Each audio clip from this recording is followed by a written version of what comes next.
پھر شروع کریں. کیا آج کی مجلس میں کیا کیا آپ نے باتیں رکھی ہوئی ہیں؟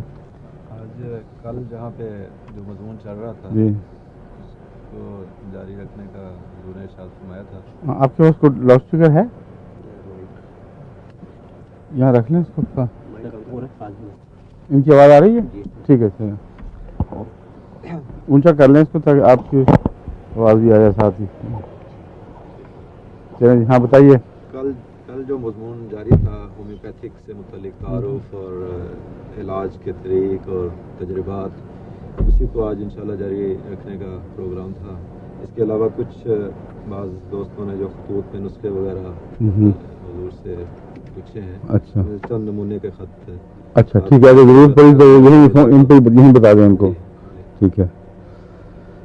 کل جو ہومیوپیتھک پہ گفتگو ہو رہی تھی اس میں اصول بتا رہا تھا کہ بڑے بڑے اصول ان کے کیا ہیں, اور ہنیمن نے جو تجربے کیے اور اس کی روشنی میں اس نے کچھ استنباط کیے, اس میں اس نے جو بات جہاں چل رہی تھی وہ یہ تھی کہ جسم کے رد عمل کی بات کی تھی.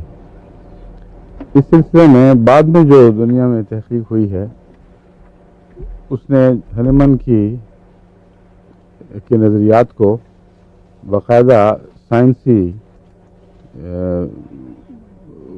طور پر درست قرار دیا, اور یعنی اس کے حوالے سے تو درست قرار نہیں دیا, جو سائنس نے دریافتیں کی ہیں انہوں نے ہنیمن کے نظریے کی تائید کی ہے. اور امیونالوجی پر جو تحقیق ہوئی ہے یعنی جسم کے اندرونی نظام دفاع پر, وہ تو حیرت انگیز ہے. اور یہ جو خیال تھا کہ اتنا ہلکا دوا کا اثر ہو اور اس کو جسم کس طرح محسوس کر سکتا ہے, کس طرح اس کے خلاف رد عمل کر سکتا ہے, اس کو بھی باقاعدہ سائنسی تجارب نے تقویت دی ہے. اس سوال کو, اس کے حق میں بہت سے شواہد تجارب کے بعد ان کے سامنے آئے ہیں. مثلا جس کو ہم الرجی کہتے ہیں, الرجیز ہوتی ہیں نا, اس کے متعلق جو انہوں نے تحقیق کی ہے وہ ایسی حیرت انگیز ہے کہ آدمی اور خود سائنسدان جو انہوں نے تحقیق کی ہے وہ سمجھ نہیں سکے کہ کیسے ممکن ہے. مثلا ایک امریکہ میں ایک عورت کو انڈے کی بو کی الرجی تھی اور شدید دمہ ہو جاتا تھا. وہ ایک بہت بڑے بلاک میں 30ویں اس سے اوپر کی منزل پر رہتی تھی, اور اس پر ڈاکٹروں نے مل کر تحقیق کا منصوبہ بنایا اور تمام گھر والوں سے درخواست کر دی کہ تمہارے گھر انڈا نہ آئے, کیونکہ اس گھر سے انڈے نکالے پھر بھی اس کو ہو جاتی تھی. تو کچھ دیر تک اس کو الرجی نہ ہوئی. ساری بلڈنگ سے, جو بہت بڑی اونچی بلڈنگ تھی, اس میں کوئی انڈا نہیں گھسا اس عرصے میں, اور اس کو انہوں نے رکھا قید اس نگرانی کے لیے کہ دیکھیں کوئی اور وجہ تو نہیں جو الرجی ہوتی ہو. پھر ایک دن اس کو الرجی ہو گئی. سب گھروں سے پتہ کیا, انہوں نے کہا جی سوال ہی نہیں, یہاں کوئی انڈا آیا ہی نہیں.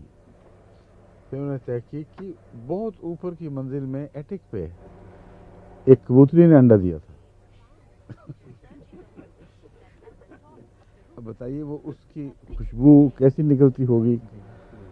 اور عام خوشبوؤں کا بھی دیکھا آپ نے, کوئی چیز بودار کہیں سے گزر جائے تو بظاہر فضا میں کچھ بھی نہیں ہونا چاہیے, مگر دور دور تک اس کی خوشبو آتی رہتی ہے. یہاں جب آپ کا کچن والے پکوڑے بناتے ہیں تو ساری فضا مسجد کی بھری ہوئی ہوتی ہے.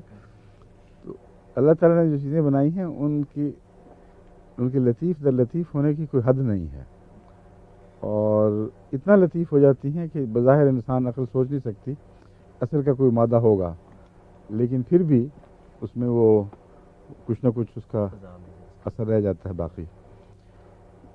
الرجیز کے سلسلے میں جو تحقیقات ہوئیں تو اس ضمن میں ایک اور تحقیق بھی سامنے آئی کہ موسموں کے جو اثرات ہیں وہ بعض دفعہ موسموں کے اثرات ظاہر ہونے سے پہلے ہی مریضوں پر ظاہر ہو جاتے ہیں. مثلا بعض ایسے مریض ہیں جن کو بجلی کے کڑکوں سے اور موسم میں جو اضطراب پیدا ہو جاتا ہے اس سے الرجی ہو جاتی ہے. ایسے بعض مریضوں پر باقاعدہ ٹیمیں بیٹھی, تحقیق شروع ہوئی, تو جو حیرت انگیز بات سامنے آئی وہ یہ تھی کہ موسم